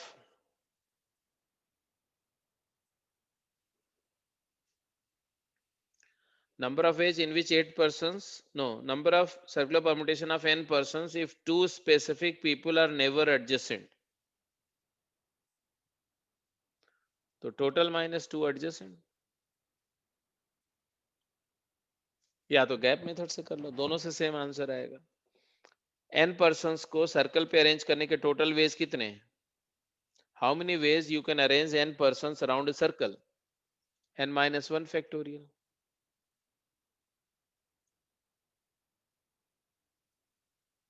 माइनस दो पर्सन्स टुगेदर हैं, P1 P2 टुगेदर है मान लो, यहाँ P1 आ गया, यहाँ P2, इनको एक साथ रखना है, तो दो को एक मान लो। अब बंदे कितने हो गए? n माइनस वन पर्सन को सर्कल पे अरेंज करने के n minus two factorial veg होंगे, और उसमें इन दोनों को आपस में अरेंज करने के दो वेज होंगे, तो 2 into N minus two factorial. इसको करो तो n minus two factorial common आ जाएगा, n minus one minus two, n minus three हो गया, तो आ गया n minus three times n minus two factorial. अब इसको n माइनस थ्री फैक्टोरियल मत लिख देना, पहली बात। दूसरी बात, इसको करने का दूसरा तरीका भी है। दूसरा तरीका ये है कि आप बोलते हो P1 P2 साथ नहीं आने चाहिए, तो उसको मैं ऐसे बोलूंगा, ये सर्कल है, अब P1 P2 साथ नहीं आने चाहिए, तो भाई P1 को यहां प्लेस कर दो, P2 को बाहर रखो, जा भाग जाए, भगा दो P2 को। अब P1 को प्लेस करके बचे कितने हैं? P3 P4 P5 है, ऐसे ऐसे Pn Pn minus one arrange कर दिया सबको। कितने वे से? अरे बोलो भाई कितने वे से? अरे P2 बाहर है, तो n माइनस वन है, n माइनस वन को सर्कल पे अरेंज करने के n minus two factorial veg. अब इसमें से किस n minus two ways they can be arranged excluding P2। अब चलो वो n माइनस टू फैक्टोरियल जो नंबर ऑफ परम्यूटेशन है, उनमें से कोई एक परम्यूटेशन लेंगे तो कहीं ना कहीं P1 पड़ा हुआ है, और बाकी n माइनस टू मेंबर्स भी पड़े हुए हैं। अब P2 को मुझे प्लेस करना है उसमें, तो P2 के लिए जगह क्या है? तो ये दो जगह P2 के लिए अलाउड नहीं है, P1 के आजू बाजू में P2 फटक नहीं सकता। तो अगर n माइनस टू बंदे सर्कल पे बैठे हुए हैं, तो उनके बीच कितने गैप हैं? n माइनस टू गैप है। सर्कल पे तो जितने बंदे बैठते हैं उतने गैप क्रिएट होते हैं, तो n minus to gap create हो गए। वो n माइनस टू में से दो places, n minus to, sorry n minus to नहीं, n माइनस वन पर्सन है ना, n माइनस वन पर्सन है सर्कल पे, अराउंड द सर्कल, तो n माइनस वन गैप है। n माइनस वन गैप में दो गैप को आप P2 के लिए प्रोहिबिटेड है, तो n माइनस वन, तो आप लिखो and for each of them, for each of these P2 can be placed in how many ways? In number of gap n minus 1 minus 2 ways, that is n minus 3 ways। तो total क्या आया? n minus three times n minus two factorial. ये एक दूसरा तरीका था उसी बात को सोचने का। एक तो कॉम्प्लीमेंट्री मेथड था, वहां से भी वही आंसर आया, एक डायरेक्ट मेथड से काउंट करके दिखाया मैंने, वहां से भी वही आंसर आया। बात समझ में आ गई कि नहीं? अगर क्लियर हो गया तो जस्ट पोल पे आंसर करके बताओ। ये कॉन्सेप्ट था, एक सोचने का दो तरीका मैंने बताया।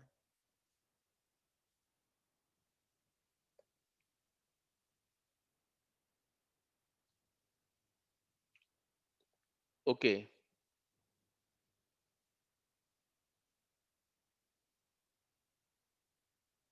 अगले क्वेश्चन पे चलते हैं। नेक्स्ट क्वेश्चन क्या था?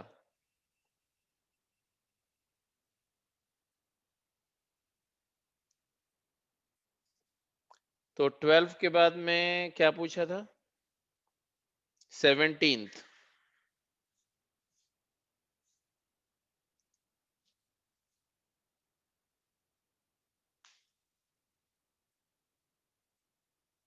हम्म,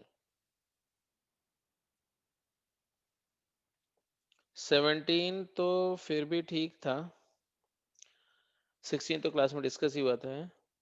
find the number of veg 9 guest can be arranged around a 2 circular table eight which one has 5 person. ये तो क्वेश्चन क्लास में हुआ है बेटा। 9 में से 5 बंदे सेलेक्ट करो, फर्स्ट टेबल पे उनको अरेंज करो। 9C5 into 4 factorial into 3 factorial, answer है सीधे verbally. 17th question verbally answer है, हो गया होगा।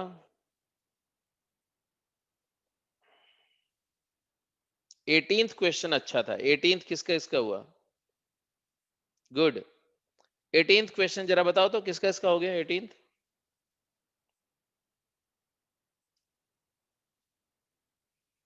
एटीन्थ क्वेश्चन में दिया, क्वेश्चन नंबर 18 सभी लोग देख लो। लेकिन उससे पहले मुझे बता दो कि हो गया किसका किसका।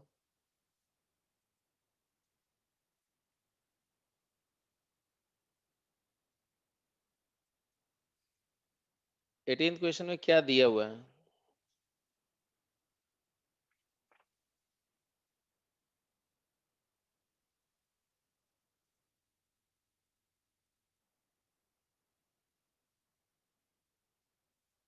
ऐसा है, यही है ना? A and B and C. It is a road map of a city. और एक पर्सन है जो A पॉइंट पर है और A से C जाना चाहता है।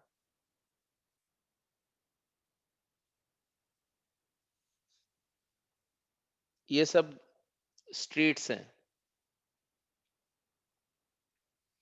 और ये एक ब्लॉक ऑफ हाउसेज हो गया। तो किसी घर में तो घुस नहीं सकते, आपको स्ट्रीट टू स्ट्रीट ही मूव करना पड़ेगा। कंडीशन क्या है? शॉर्टेस्ट रूट से जाएगा। Number of shortest path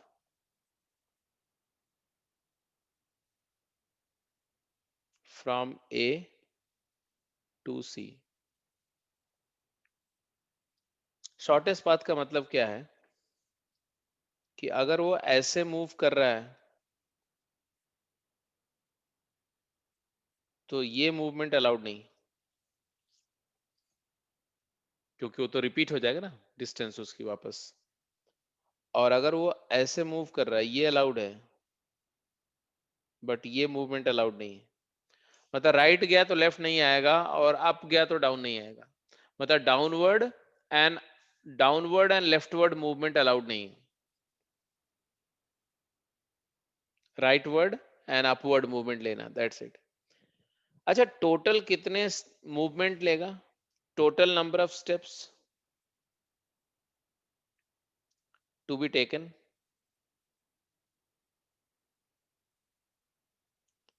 step किसको मैं बोल रहा हूं? किसी नोड से उसके एडजेसेंट नोड तक जाने का, किसी जंक्शन से एडजेसेंट जंक्शन तक मूव करने को एक स्टेप बोल रहा हूं मैं। Total number of steps to be taken is equal to 9 and they are actually 5h and 4v. Here H stands for horizontal movement,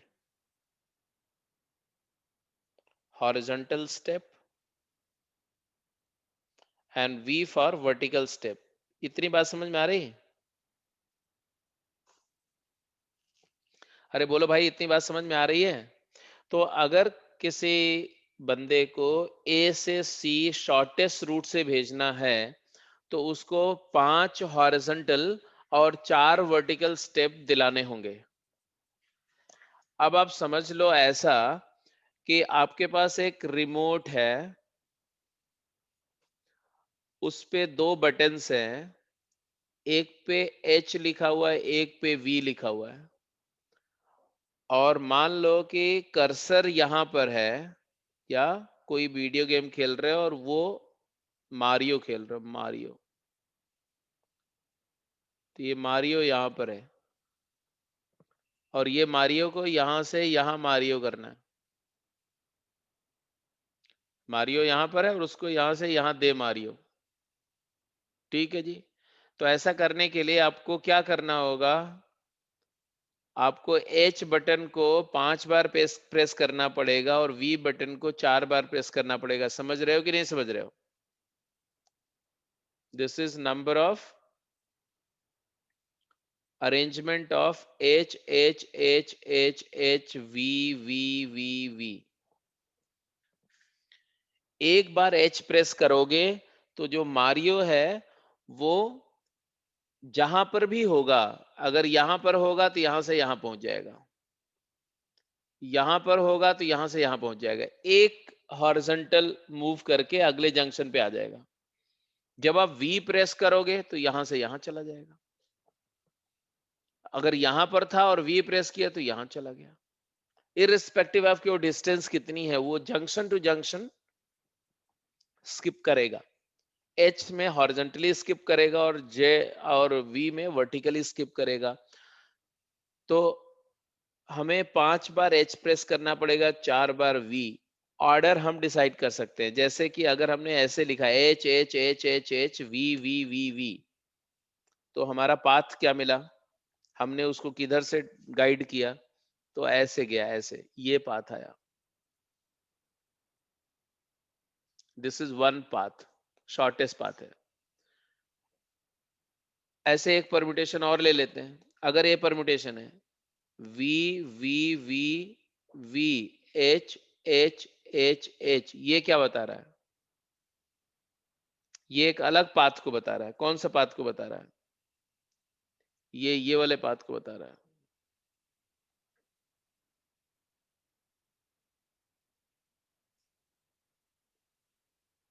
ये भी शॉर्टेस्ट है, बट क्या यही दो शॉर्टेस्ट हैं? Absolutely not. ऐसे तमाम पाथ हैं। जैसे जैसे एक पाथ तो ये भी है,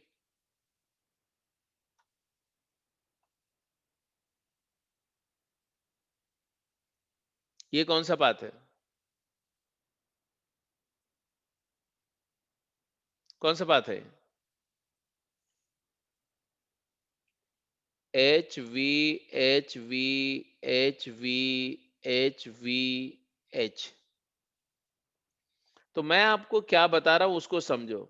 each arrangement of 5H and 4V correspond to an unique shortest path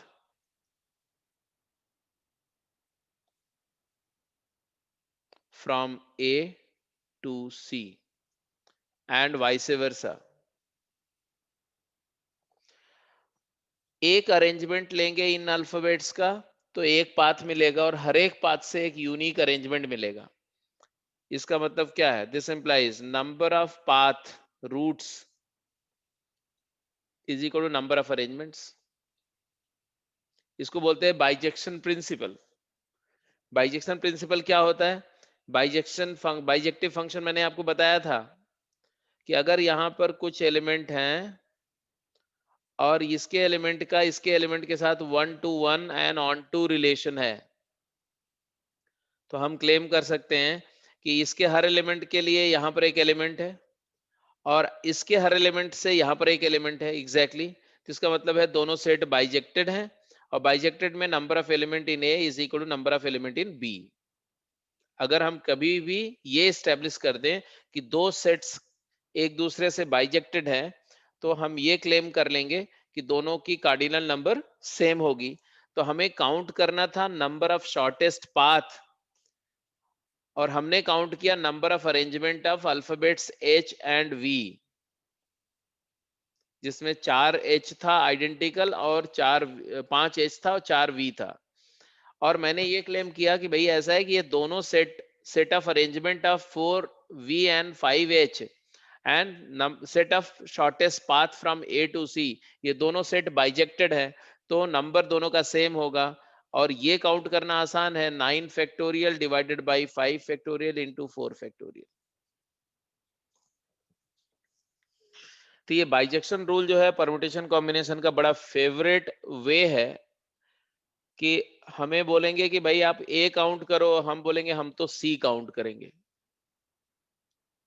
A set के बारे में बोलेंगे, हम कुछ और ही काउंट करेंगे, और हम प्रूफ कर देंगे किसी भी तरीके से कि ए सेट के हर एक एलिमेंट के कॉरेस्पॉन्डिंग सी सेट में एक एलिमेंट है, और सी के हर एक सेट के कॉरेस्पॉन्डिंग ए में एक एलिमेंट है, वन एग्जैक्टली वन एलिमेंट है।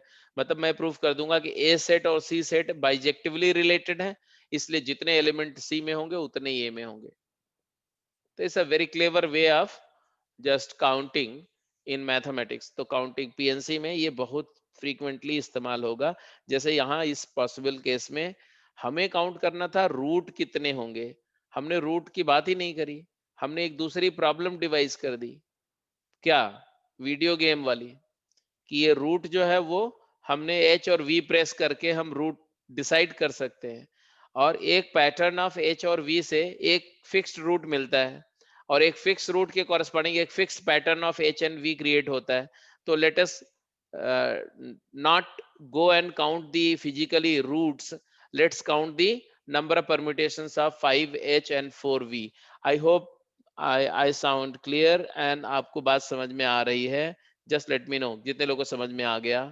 ये कॉन्सेप्ट था क्वेश्चन के साथ साथ।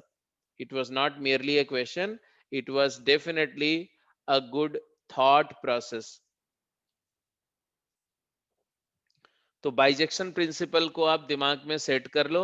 बाइजेक्टिव रूल भी बोलते हैं, बाइजेक्शन प्रिंसिपल भी बोलते हैं, और ये बहुत फ्रीक्वेंटली इस्तेमाल होगा अच्छी प्रॉब्लम्स में। अब इसी का एक दूसरा पार्ट भी था, एंड दूसरा पार्ट क्या था कि भाई ए से सी जाना तो है, लेकिन बी से होके जाना है ना। जैसे शहर में ए पॉइंट से सी पॉइंट जाना है आपको, और बीच में एक अच्छी सी मार्केट है जहां पर आप थोड़ी गेड़ियां लगाएंगे लगाएंगे जा करके। तो अगर ऐसा कुछ कंडीशन आ गया तो अब आपका टास्क दो पार्ट में डिवाइड हो जाएगा, ए से बी एंड देन बी से सी। तो ए से बी जाने के लिए ये वाले ब्लॉक में मूवमेंट होगा, और बी से सी जाने के लिए ये वाले ब्लॉक में मूवमेंट होगा। तो ए से बी के लिए दो हॉरिजॉन्टल और दो वर्टिकल, और बी से सी के लिए तीन हॉरिजॉन्टल और दो vertical. I think you got the answer. क्या आंसर है जल्दी बता दो, I am waiting for your reply.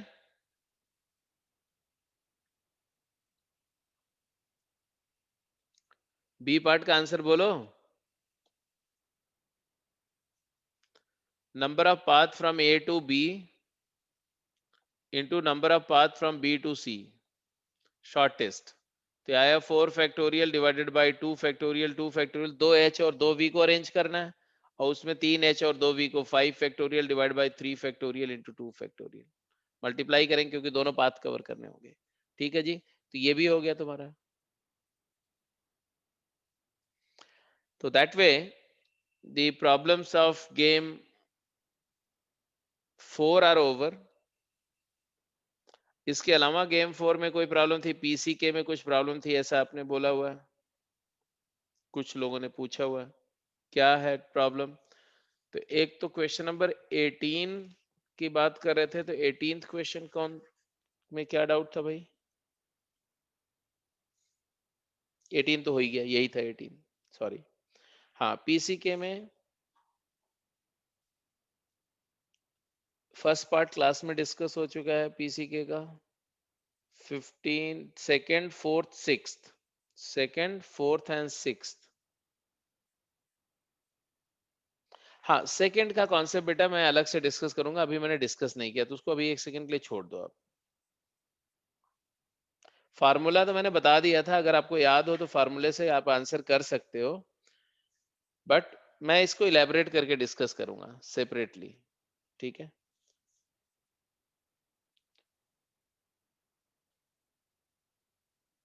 Fourth, fourth देखो और सिक्स्थ देखो। फोर्थ में बोला in the given arrangement of 9 squares each square is filled by exactly one of the number -1 0 और 1। Prove that out of 8 possible ways of addition, 8 possible way of addition क्या है? तो ऐसे ऐड करेंगे column 1, column 2, column 3, row 1, row 2, row 3 and diagonal 1, diagonal 2. तो मैं इसको name कर दे रहा हूं S1, S2, S3, S4, S5, S6, S7, S8। मतलब एक मैजिक स्क्वायर बोल रहे हैं, एक स्क्वायर है उसके अंदर में डिजिट्स जो हैं 8 खाने हैं, हर बॉक्स में एक डिजिट रखी लिखी हुई है 1, -1 या 0। ठीक है जी। और और बोल रहे हैं कि इस स्क्वायर से 8 पॉसिबल समेशन हम फाइंड कर रहे हैं। S1 क्या है? डायगोनल 1, मेन डायगोनल की नंबर का सम। S2 रो 1 का सम, S3 रो 2 का सम, S4 रो 3 का सम, S5 कॉलम 1 का सम, कॉलम 2 का सम, कॉलम 3 का सम और डायगोनल 2 का सम। 8 पॉसिबल समेशंस हैं। तो बोल रहे हैं इनमें से कम 2 समेशन हमेशा इक्वल आएंगे। अगर आप इस स्क्वायर को -1, 0 और 1 से फिल करते हो तो 8 पॉसिबल समेशन जो भी आप निकालोगे उसमें से 2 समेशन हमेशा कोइंसाइड करेंगे। ये बात प्रूफ करनी है। कैसे प्रूफ करोगे? फटाफट आर्गुमेंट दो।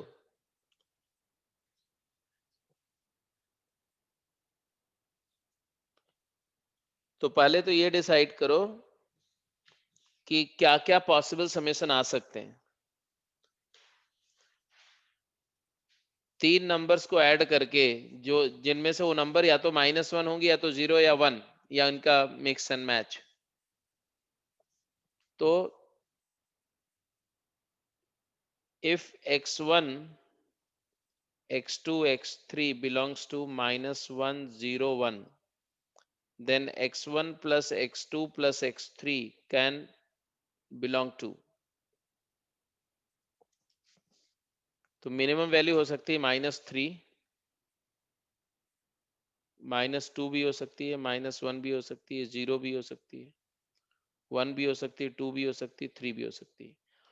मैक्सिमम वैल्यू 3 हो सकती है, मिनिमम -3 हो सकती है और -3 से 3 के बीच में कोई भी इंटीजर वैल्यू आ सकती है। मानते हो कि नहीं मानते हो?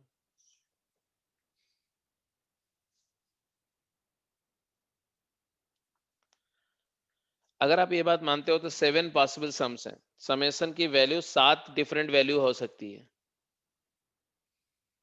और समेशन टोटल कितने? 8 समेशन है। तो ये समेशन को हम पिजन्स मान लेते हैं।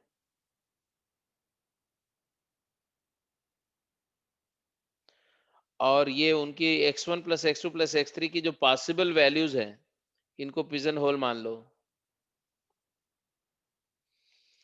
8 pigeons to be kept in 7 pigeon holes. तो पीएचपी क्या बोलता है? 8 पिजन्स को अगर 7 होल्स में डालोगे तो कम से कम 2 पिजन सेम होल को ऑक्यूपाई करेंगे। मतलब कम से कम 2 समेशंस की वैल्यू सेम हो जाएगी। बस खत्म हो गया। तो मैंने आपको बताया भी था कि pigeon hole principle is not the principle of counting, it is actually the principle of placing an argument. तो कई जगह पर कुछ सिचुएशंस को स्पेसिफाई जो कि थोड़ी सी इनडायरेक्ट होंगी, उसको सर्टिफाई करने के लिए हम पीएचपी का इस्तेमाल करेंगे। ऐसे 6 क्वेश्चन बोला 10 spiders are roaming over there web. 10 spiders हैं और वो एक स्पाइडर वेब के ऊपर में भाग रहे हैं इधर उधर। वो स्पाइडर वेब किस फॉर्म का है? तो वो 2x2 के स्क्वायर नेटवर्क जैसा है,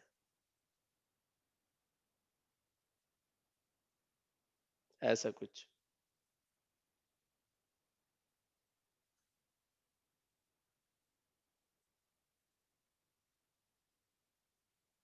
8x8 का स्क्वायर को 2x2 के स्क्वायर में डिवाइड किया गया, ये स्पाइडर वेब हो गया। और ये स्पाइडर वेब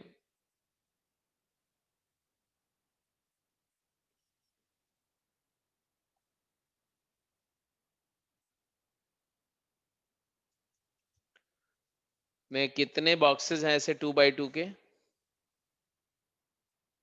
बोलो। B1, B2, B3 B4 9 है ना?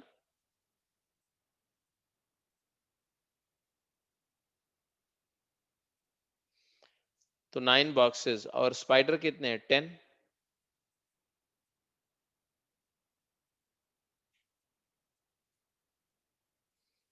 तो 10 स्पाइडर्स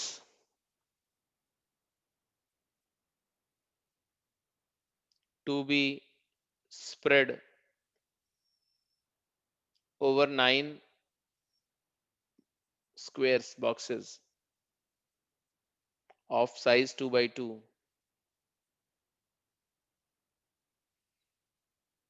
by PHP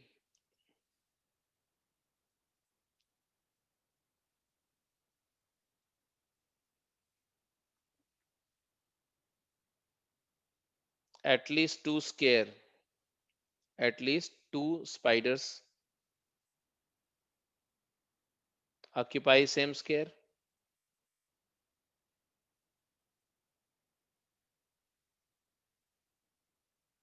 मानते कि नहीं मानते हो?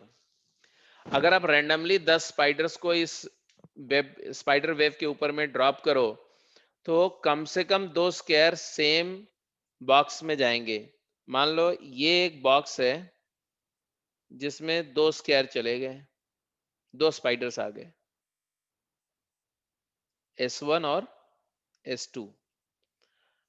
तो उनके बीच का सेपरेशन कितना हो सकता है मैक्सिमम?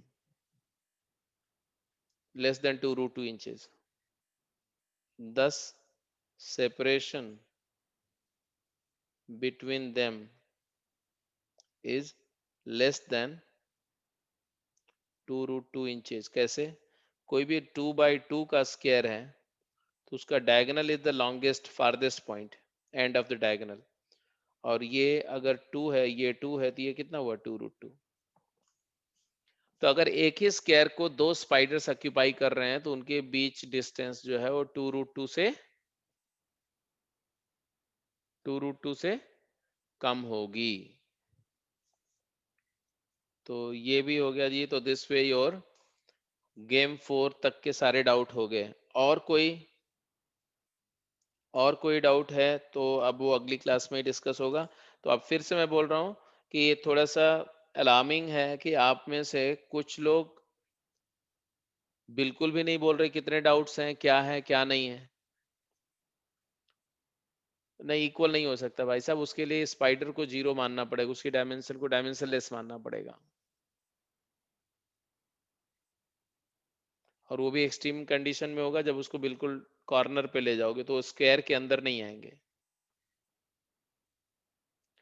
हाँ, दूसरी बात, मैं कुछ और बोल रहा था। मैं बोल रहा था कि मैंने जैसा बताया था कि ट्यूसडे से I start binomial theorem, right? और जो तुम्हारा परम्यूटेशन कॉम्बिनेशन के लिए मैं 1 या 2 डे डिसाइड करूंगा। चाहे सैटरडे संडे रख लो या ओनली संडे रख लो, जिस दिन हम लोग डाउट भी डिस्कस करेंगे और कोई एक कॉन्सेप्ट करेंगे, कोई एक कॉन्सेप्ट कराएंगे आपको उस दिन, और साथ के साथ डाउट डिस्कस करेंगे। तो बेटर है कि उसको आप सैटरडे रख लो, ठीक है? क्योंकि संडे आपका टेस्ट होता है, तो सैटरडे रख लो। ठीक है, डन। ओके। तो इस सैटरडे को हम लोग पीएनसी में एक कॉन्सेप्ट करेंगे। पहले आप डाउट बोल देंगे, पहले से डाउट जो है डेली के डेली आप पोस्ट करो डाउट डेली। क्या करना है आपको? तो आपको सबसे पहले तो गेम 5 करना है ना? गेम 5 का कॉन्सेप्ट हो चुका है डिस्कस, तो गेम 5 कर लेंगे, गेम 6 कर लेंगे। और टेक्सचुअल एक्सरसाइज मैं आपको बता दे रहा हूँ, यहाँ लिख दे रहा हूँ कि सैटरडे के लिए जो टास्क है डिस्कशन का, वो game 5, 6 and textual exercise 1, 2, 3, 4।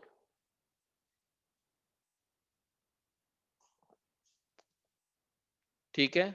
This will be discuss on Saturday.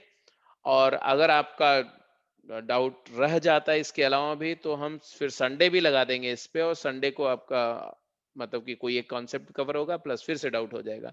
तो वो सब कुछ डिपेंड करेगा कि आप कितने डाउट्स आपके हैं, और वो मेरे को डेली के डेली पोस्ट होने चाहिए, डेली।